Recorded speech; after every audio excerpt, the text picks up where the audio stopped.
Hello everyone, welcome back to my channel and I hope that you all are doing very well. So in today's video, we'll be discussing a drama that is Preface to Miss Julie by August Strindberg. So without any further delay, let's get to know about the author, that is August Strindberg. He was a Swedish playwright, novelist, poet, essayist and painter. तो August स्ट्रिनबर्ग जो थे वो एक Swedish play right यानी क्योंकि वो Sweden के थे इसीलिए वो Swedish playwright novelist poet और एसेइस्ट एंड पेंटर थे and he is considered one of the most influential playwrights of the late 19th and early 20th century और इनको मोस्ट इन्फ्लुएंशियल प्ले राइट्स में से एक माना जाता था लेट 19th सेंचुरी और अर्ली 20th सेंचुरी में and his work often explores themes of naturalism expressionism and symbolism. तो इनके जो भी काम थे जो भी राइटिंग्स थे इनके जितने भी वर्क्स थे वो ज़्यादातर एक्सप्लोर करते थे किस किस चीज़ को, जैसे नेचुरलिज्म है ना, जिसमें हम सारी चीज़ों को बिल्कुल नेचुरल दिखाएं, बिल्कुल जो भी डिपिक्शन है उनको अच्छे से डिटेल में दिखाएं, उसमें कुछ भी फेक ना हो। Expressionism means style of drama, यानी जो भी चीज़ है राइटिंग है उसमें drama, novel, story, short story, जो भी चीज़ है उसका लिखने का स्टाइल क्या है उसको हम क्या कहेंगे, एक्सप्रेशनिज्म। उसके अलावा है सिम्बॉलिज्म, यानी सिंबल टू रिप्रेजेंट आइडियाज़ और क्वालिटीज़, कि जो भी हम लिख रहे हैं जो भी हमारी राइटिंग्स हैं उसमें किस किस सिंबल को यूज़ किया गया है, यानी चीज़ों को दिखाने के लिए हम किस किस तरीके के आइडियाज़ को और कैसी क्वालिटीज़ को यूज़ करते हैं। And one of his most famous plays is Miss Julie which delves into class and gender dynamics. तो इनका यानी जितने भी इनके फेमस वर्क्स थे उनमें से एक है मिस जूली, जो कि किस चीज़ से डील करती है, क्लास एंड जेंडर डायनामिक्स, यानी जो भी रिलेशनशिप्स होते हैं बिटवीन पीपल, जो भी हैं ये जेंडर यानी फीमेल या फिर मेल, इन सारी चीज़ों से रिलेट करते हैं। ठीक है, तो सबसे मेन जो सबसे फेमस है इनकी राइटिंग्स में से वो एक कौन सा है, मिस जूली, जो कि आज की इस वीडियो में हम डिस्कस करने वाले हैं, जो कि एक नेचुरलिस्टिक ड्रामा है। And his writing style was known for its psychological depth and exploration of human emotions and relationships.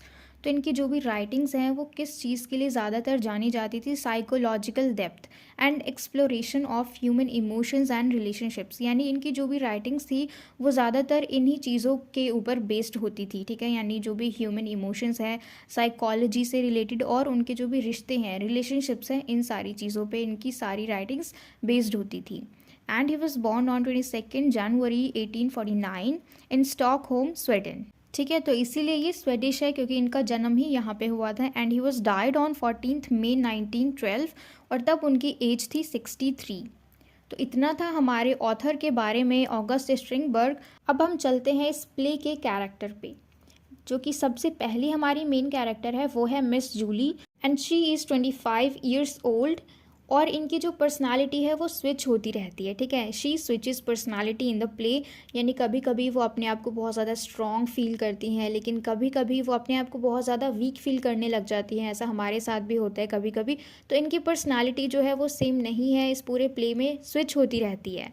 And she is daughter of count. Count जो है वो मिस जूली के फादर हैं। और ये जो काउंट है इनको इस प्ले में नहीं देखा जाता, ये स्टेज पे नहीं आते हैं, इनका कोई रोल नहीं है, बस इनका नाम लिया जाता है, इनको एक दो बार मेंशन कर देते हैं।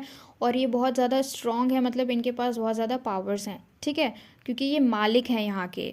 और उसके बाद हमारा नेक्स्ट कैरेक्टर है जीन, जो कि एक वैलेट है, यानी सेवक कह लो या फिर सर्वेंट कह लो, किनके, काउंट के। ठीक है, तो एक तरीके से अगर ये काउंट के सर्वेंट है तो ये मिस जूली के भी सर्वेंट हुए। तो जीन जो है एक वैलेट है, यानी personal assistant of count. Count कौन है, मिस जूली के फादर। और ये जो है जीन, ये वैलेट जो है ये वैसे तो कहने के लिए सर्वेंट है, और सर्वेंट की पर्सनालिटी अगर हम अज्यूम करें तो हम क्या कहेंगे कि वो अनपढ़ होते हैं, इलिटरेट होते हैं, मतलब उनको बहुत ज़्यादा नॉलेज नहीं होती है क्योंकि वो सेवक है। ठीक है, तो उस चीज़ से हम उनको जज करते हैं। लेकिन ये जो वैलेट है, ये जो जीन है, इसकी पर्सनालिटी बहुत ज़्यादा अच्छी है। ठीक है, ये एजुकेटेड भी है और ये फ्रेंच भी बोलता है और इसको बुक्स वगैरह रीड करना बहुत पसंद है। और ये जो जीन है ये क्रिस्टीन का हस्बैंड है। ठीक है, और क्रिस्टीन जो है वो उसकी वाइफ है और ये बहुत ही ज़्यादा रिलीजियस लेडी है और इनके घर की कुक है। तो जीन और क्रिस्टीन जो है ये दोनों आपस में हस्बैंड वाइफ है और ये दोनों ही इनके घर में काम करते हैं। जीन जो है वो काउंट का पर्सनल असिस्टेंट है और जो क्रिस्टीन है ये इनके घर की कुक है, यानी ये इनके लिए खाना बनाती है। और इनके अलावा जो भी एक डॉग है उसका नाम डियाना है। तो हमारे मेन कैरेक्टर यही तीन है, मिस जूली, जीन और क्रिस्टीन। ठीक है, तो मिस जूली जो है वो मिस्ट्रेस है, पूरे घर की मालकिन है, और जीन जो है इनके सर्वेंट है, और क्रिस्टीन जो है इनके घर की कुक है। ठीक है, तो हमने अभी तक हमारे ऑथर का इंट्रोडक्शन देखा और सारे कैरेक्टर्स देखे। अब हम चलते हैं हमारे प्ले की डिटेल्ड समरी पे। Miss Julie is a naturalistic play written in 1888 by August Strindberg. तो मिस जूली जो है ये एक प्ले का नाम है। ठीक है, इसका हम प्रीफेस देख रहे हैं, जो कि एक नेचुरलिस्टिक प्ले है। नेचुरलिस्टिक प्ले का क्या मतलब होता है, सिंपल सा, जो कि रियल लाइफ प्ले से रिलेट करता है, बिल्कुल संबंधित होता है। इसमें कुछ भी मतलब हमें फेक नज़र नहीं आता। जो भी सीनरी, जो भी सेटिंग होती है वो बिल्कुल बहुत ज़्यादा रियल होती है। क्योंकि अगर हम अलग से कभी ड्रामा देखने जाते हैं तो उनका स्टेज जो होता है वो ऊपर की तरफ होता है थोड़ा। ठीक है, यानी ऑडियंस जो है वो नीचे रहती है, स्टेज ऊपर होता है ताकि उनको सब कुछ क्लियर दिखे।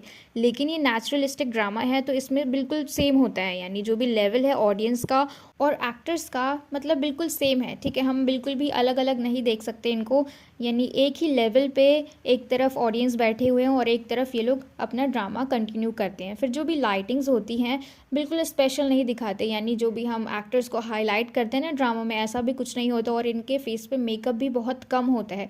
क्यों? क्योंकि ये नेचुरलिस्टिक ड्रामा है, इसमें कुछ भी फेक नहीं है। ये सब कुछ मतलब जो भी इसमें हो रहा है सब कुछ रियल है, रियल लगना चाहिए।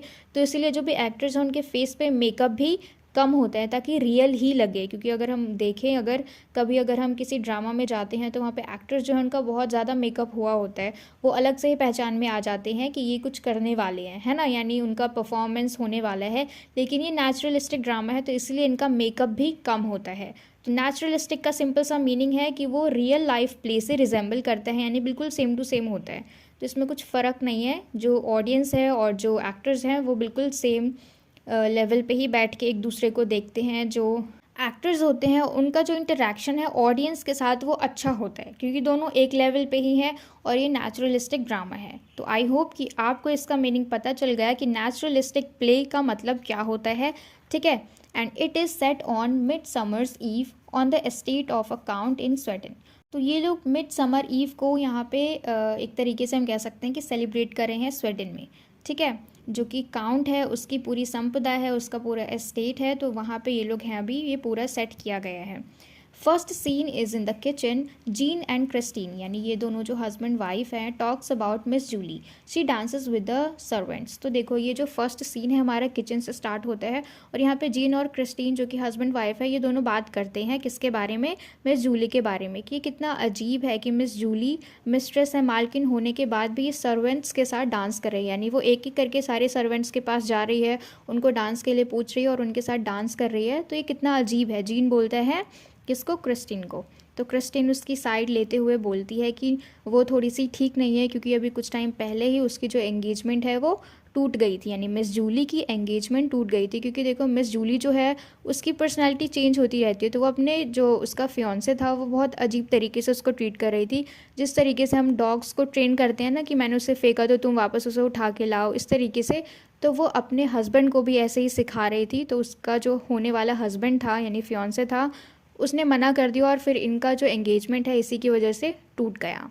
और इसीलिए जो मिस जूली है वो इस चीज़ को अपनी फैमिली के साथ सेलिब्रेट ना करके, जो उसके फादर हैं काउंट, उनके साथ सेलिब्रेट ना करके वो किसका सहारा ले रही हैं, वो सर्वेंट्स के साथ डांस कर रही हैं। ठीक है, क्योंकि उनको खुद भी अच्छा नहीं लग रहा, उनको एम्बैरेसमेंट हो रही है, तो वो अपनी फैमिली को अवॉइड करके सर्वेंट्स के साथ डांस कर रही है, जो कि अजीब है। क्योंकि वो तो मालकिन है और इसके घर में जो भी लोग हैं, वो जो भी सर्वेंट्स हैं वो उनके साथ डांस कर रही है।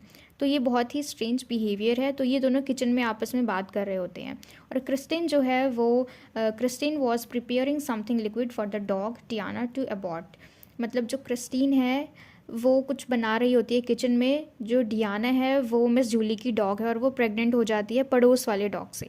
ठीक है, तो इसलिए वो उसका अबॉर्शन के लिए कुछ बना रही है लिक्विड सा, कुछ दवाई वगैरह, और उसकी बहुत अजीब सी स्मेल आ रही होती है किचन में। एंड मिस जूली एंटर्स, तो तभी वहाँ पे मिस जूली आ जाती है किचन में। She asks Jean to dance with her. तो यहाँ पे जब वो आती है तो वो जीन से पूछती है कि क्या तुम मेरे साथ डांस करोगे।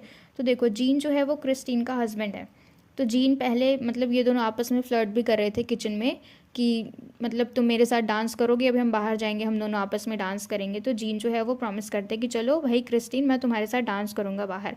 और इतने में ही मिस जूली आके जीन से पूछ लेती है कि चलो जीन, क्या तुम मेरे साथ डांस करोगे। तो यहाँ पे जो जीन है, she ask Jean to dance with her and Jean hesitates to say no. और जीन जो है वो हेजिटेट करता है कि अब वो मना कैसे करे, क्योंकि वो तो मिस्ट्रेस है, मालकिन है। तो फिर भी वो मतलब चला जाता है, हाँ ना करते करते वो लास्ट में चला ही जाता है। Jean and Miss Julie talks to each other and she tells him about one of her dreams that she is on a tall pole और अ ट्री। तो देखो जीन और मिस जूली जो है अब ये दोनों आपस में मतलब अकेले हैं वहाँ पे, ठीक है। क्रिस्टीन जो है वो वहाँ से चली जाती है और ये दोनों आपस में ही बात कर रहे होते हैं और एक तरीके से हम कह सकते हैं फ्लर्टिंग भी कर रहे होते हैं। तो जो मिस जूली है वो जीन को बताती है अपने एक सपने के बारे में कि वो बहुत ऊंचाई पे खड़ी हुई है किसी पोल पे या फिर किसी पेड़ पे। तो इतने में ही Jean joins her and starts telling about his dream. तो जो जीन है वो भी कहता है, अब वो भी अपने सपने के बारे में बताने लग जाता है कि जब जीन छोटा सा था तो वो ऐसे ही बाहर से देखता था, गार्डन के अंदर झांकता था कि एक सुंदर सी लड़की है। सुंदर सी लड़की कौन है? मिस जूली। तो वो मतलब उनको देखता रहता था बचपन में, और जो जीन है उसको थोड़ा सा क्रश भी था मिस जूली के ऊपर। तो ये सारी बातें वो बताने लग जाता है कि उसका सपना था कि वो यहाँ पे आए, उससे बातचीत करे, ये सब, ठीक है। And they were alone in the room flirting with each other and all servants were listening to them. तो ये दोनों अकेले थे रूम में और आपस में बात कर रहे थे, फ्लर्टिंग कर रहे थे, और बाकी जो भी सर्वेंट्स थे उन तक इन दोनों की आवाज़ जा रही थी। And in the end they both cannot resisted their inner feelings and they got physically involved। तो ये दोनों आपस में बातचीत कर रहे थे और जीन जो है वो पहले से ही उसको क्रश था मिस जूली पे, लेकिन वो मेंटेन कर रहा था एक तरीके से, जो होता है ना डिस्टेंस मेंटेन करके रखना, उसकी रिस्पेक्ट करना। लेकिन फिर भी somehow they got physically involve, ठीक है, means they had sex each other and later they were both deciding to run away suddenly Christine appears. तो देखो जब इन दोनों को पता लगता है कि they made a mistake, they made a blunder, तो अब ये दोनों बहुत ज़्यादा डर जाते हैं और ये दोनों एक साथ वहाँ से भागने की सोचते हैं। और जब ये लोग निकल रहे होते हैं तो वहाँ पे क्रिस्टीन आ जाती है। क्रिस्टीन जो है ये एक रिलीजियस लेडी है, ये भगवान को बहुत ज़्यादा मानती है और ये इस वक्त चर्च जा रही है, ठीक है। अब and they asked her to run away with them and tells her that they would start a hotel or a restaurant and Christine would be the head cook of the restaurant।